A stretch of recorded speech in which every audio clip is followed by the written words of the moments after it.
entend souvent cette question-là, que soigne la chiropratique finalement? Pour répondre à cette question-là, il faudrait que je vous mette un petit peu en contexte. Si on regarde les Esquimaux, par exemple, les Esquimaux ont une centaine de mots différents pour décrire la neige. Qu'elle soit mouillée, qu'elle soit sèche, qu'elle soit craquante, qu'elle soit agglomérée ou en flocons individuels, ils ont des mots différents pour la décrire. Mais en fait, la neige, ça se trouve être de l'eau qui manque d'énergie. Donc, l'état le plus commun de l'eau, c'est liquide. Sur la planète, c'est sous forme liquide. Moins l'eau a d'énergie, plus qu'on a tendance à la retrouver sous forme de glace. Et plus l'eau a d'énergie, plus qu'on la retrouve sous forme de vapeur. En ce qui concerne la santé, c'est l'état le plus commun. Donc, c'est l'état de base, l'état le plus naturel qu'on retrouve chez les gens.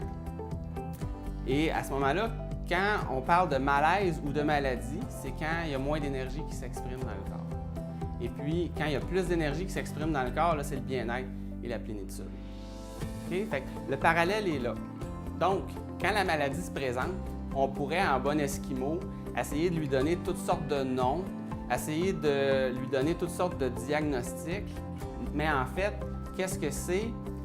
C'est simplement que l'énergie a plus de difficulté à s'exprimer dans le corps. C'est un état de manque d'énergie. Le pouvoir de la chiropratique, c'est de permettre au corps d'exprimer un plus haut potentiel d'énergie de façon à retourner au moins au programme de base qui est la santé. Et puis si les gens désirent aller plus loin que ça, ils peuvent poursuivre les soins pour obtenir un mieux-être et jusqu'à la plénitude.